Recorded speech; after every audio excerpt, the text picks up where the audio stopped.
Hey, c'est Martin avec Eric ici pour The Banking. La première question, le premier invité, premier épisode. La voix de Pinties, Adam Ross. Et oui, notre première question va être un petit peu une introduction envers Adam Ross, notre invité. Et Martin va avoir notre première question pour nous. Mon cher Adam, comment t'es devenu la voix de NASCAR Pinties pour le Canada? Et on regarde ça.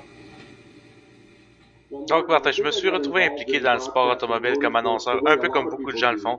Je tombais en cours d'argent puis je pouvais plus courser. Mes parents, ma mère et mon père se sont rencontrés au Oswego Speedway à New York. Et j'ai donc été dans le milieu de la course toute ma vie. J'ai un bagage en relations publiques, donc je faisais de la rédaction pour les pistes locales ici en Ontario. Et j'avais l'opportunité de se présenter pour annoncer avec mon bel ami Clinton Jeffrey au Oswego Speedway. Et ça fait déjà 20 ans de ça.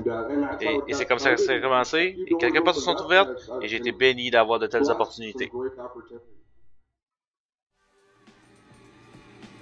Très intéressant d'apprendre comment Adam s'est amené jusqu'à être la voix du NASCAR Pinties à TSN pour la série au complet. Ouais, puis je pense que c'est un mot du bon job et tout. Hein. J'aime bien ça, on va le regarder à TSN, comme ça, on est bien content de l'avoir avec nous autres. Alors, on enchaîne avec la deuxième question d'Eric avec Adam Ross. Oui, donc je demande à Adam, ça a été quoi ses premiers pas comme animateur au niveau des courses?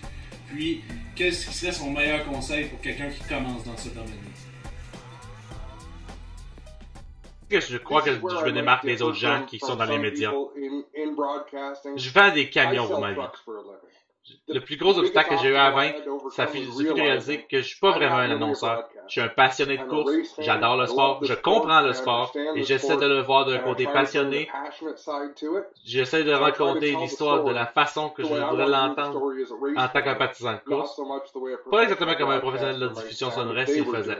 Je sais pas si ça fait bien du sens pour toi, mais pour moi, j'ai entendu John Cherry dire une fois à propos du hockey, on veut jamais être un professionnel, on veut juste être nous-mêmes et c'est la direction que je veux prendre avec ça. Wow! Ouais, très intéressant comme cheminement. Oui, vraiment. On va poursuivre encore avec d'autres questions. À la voix de NASCAR Pinties, Adam The Voice Roth. Alors, la prochaine question pour Adam. On continue sur l'entrevue avec lui. On va avoir plus de détails sur qui est Adam Ross.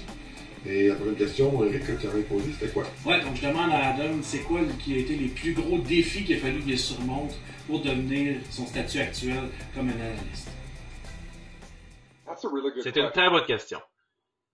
J'ai commencé de mon côté et j'avais Clinton Jeffrey comme mentor au Oswego Speedway, qui est un excellent annonceur de son propre règne. Donc ça m'a aidé à travailler avec quelqu'un d'expérience. Et si vous voulez vous impliquer comme annonceur de course, allez quelque part. Allez à votre piste locale. Ils sont toujours pour la recherche d'aide. Ne volez pas le spectacle. Essayez de travailler avec quelqu'un et d'apprendre de lui. Et tentez de développer ce que vous êtes. Utilisez vos forces et n'essayez pas d'être quelqu'un d'autre. Essayez de voir comment vous pouvez vous intégrer au sport et comment vous pouvez rendre des choses intéressantes. Quand même intéressant. Oui, tout à fait. Je ne suis pas le plus grand fan de Don Cherry, mais j'adore la référence. Je trouve vraiment qu'un analyste, c'est très important qu'il porterait son image, qu'il la mette vers l'avant. Puis d'avoir une personnalité comme Adama, c'est tout à son égard. C'est vraiment quelqu'un que je respecte pour ça. Puis vraiment quelqu'un de haut niveau à cet égard. Dernière question de la journée pour M. Adam Ross, c'est Martin qui est là. Adam, c'est quoi ton meilleur atout? Puis, quand on te regarde à la télévision, qu'est-ce que les fans peuvent s'attendre de toi?